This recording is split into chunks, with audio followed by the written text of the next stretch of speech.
this video, we'll walk you through the entire process, from creating a new data source to performing in-depth data profiling. So, what is a data source?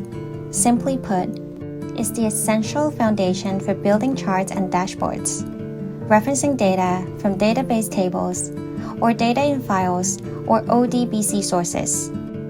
To get started, click New Data Source in the Workspace window.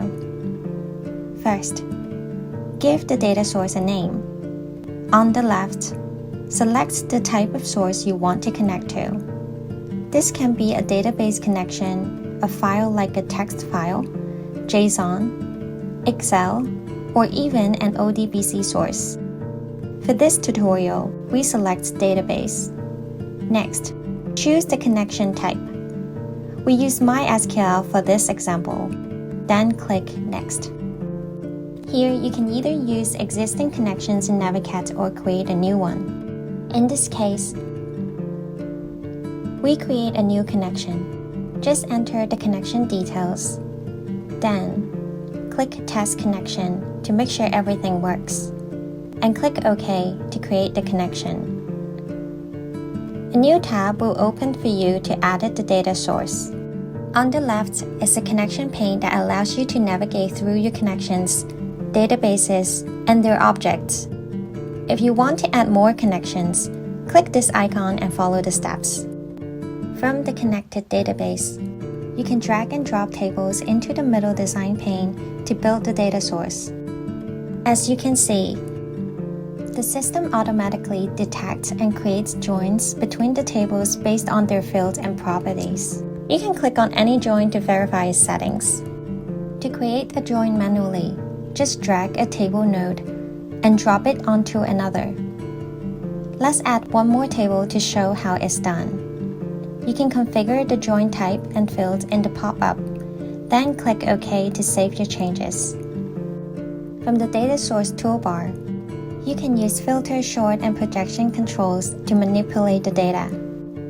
These controls help you refine your data, ensuring you only work with the fields and records you need. Let's add a filter. You can even add multiple criteria here. We can also exclude a field from the data source.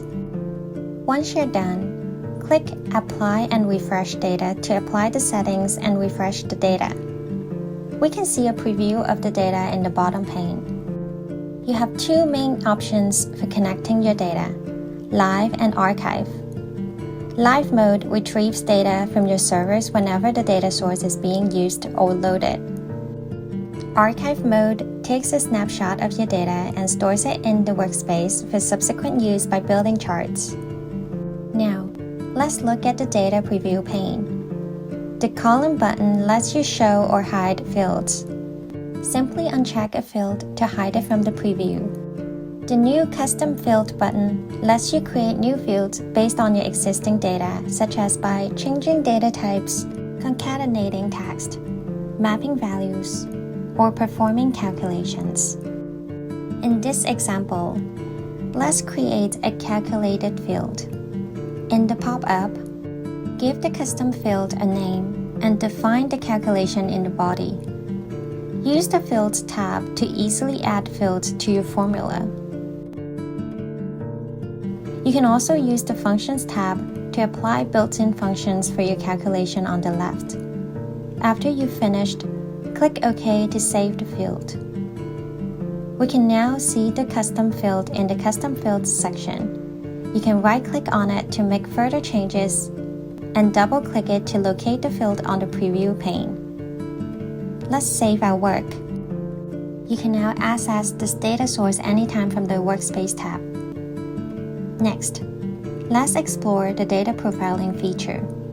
This powerful tool helps you understand your data, find trends, and identify potential errors. To start, click the Data Profiling button, select the desired record set, and click Start. The profiling results appear when the process is finished, showing all the columns and their statistics. You can easily identify errors in custom fields by looking at the error count. You can right-click on a column in the charts to perform various actions.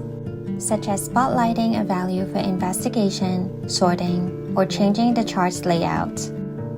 For example, let's sort a field. You can hover over a bar in the charts to see its value and statistics. If a value seems unusually high, right-click and add a spotlight. We can check other graphs first and return to the error column easily, as it has a spotlight. That wraps up the basics of building and analyzing data sources. We hope you find this video useful. Thanks for watching.